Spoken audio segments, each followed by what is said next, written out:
চিকিৎসাধীন আরেক শিক্ষার্থীর মৃত্যুতে মাইলস্টোন ট্র্যাজেডিতে ৩৩ জনে উন্নীত হয়েছে প্রাণহানি।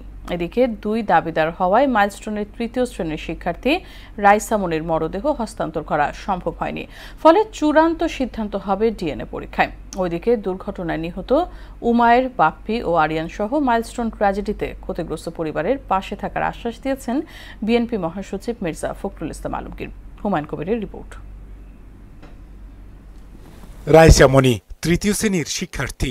বিমান বিধ্বস্ত দিন থেকে নিখোঁজ রাইসার খোঁজে ধারে ধারে ঘুরছেন বাবা শাহাবুল হোসেন। আমার বাচ্চারা আমি বিভিন্ন হাসপাতালে, কোনো হাসপাতাল বাদ দিনে সব হাসপাতাল খুঁজছি। হাসপাতালের মর্গে রাখা মরদেহে কানের আকার দেখেই তিনি দাবি করছেন এটি তার মেয়ে।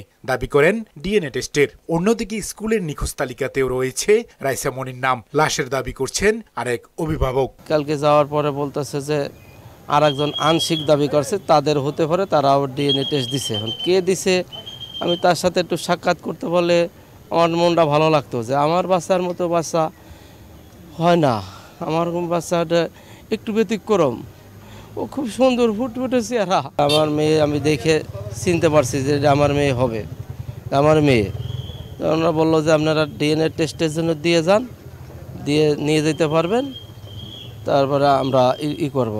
লাস্টে বলছে যে না, ডিএনএ টেস্ট রিপোর্ট ছাড়া আপনার দিতে পারবো না, সর্বনিম্ন 2 দিন, সর্বোচ্চ 5 দিন লাগবে। একটি লাশ, দাবিদার দুই পরিবার। এমন মর্মস্পর্শী ঘটনায় আটকে আছে ছোট্ট এক শিশুর শেষ যাত্রা। এদিকে বিমান বিধ্বস্ত হয়ে উত্তরার তারারটেকের বাসিন্দা একই পরিবারের 3 শিশু মাইলস্টোনের শিক্ষার্থী উমায়ের, বাপ্পি ও আরিয়ানের কবর জিয়ারত করেন বিএনপি মহাসচিব মির্জা ফখরুল ইসলাম আলমগীর। পরে গণমাধ্যমের সঙ্গে কথা বলেন মির্জা ফখরুল ইসলাম আলমগীর ও নিহতের স্বজনরা। আমার 22 থেকে বলতেছে আমি পেপসি খামু, তো ওদের আমি বললাম আমার ছেলে তুমি দই খাও, আর হুমায়ুনরে বললাম যে তুমি বাবা দই খাও, না আঙ্কেল আমি পেপসি খামু। তো দুজনে কিনা দিয়ে আইতেছি, আমার ছেলে নিজ হাতে আমার একটু খাওয়াই দিছে ভাই। এটাই ওর হাতে শেষ খাওয়া, ওই সময়টুকু কাটানো ওর সাথে শেষ সময়। সবসময় শিশুদেরকে মনে করি যে তারা আমাদের ভবিষ্যৎ, জাতির ভবিষ্যৎ, এই পরিবারের ভবিষ্যৎ। এই পরিবার তাদের যে ব্যথা, তাকে সন্তান দেওয়ার ভাষা আমাদের কাছে নেই।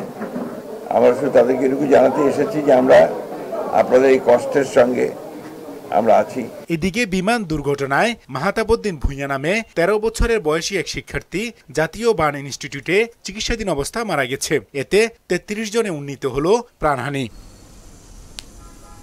হুমায়ুন কবির, মোহনা সংবাদ, ঢাকা।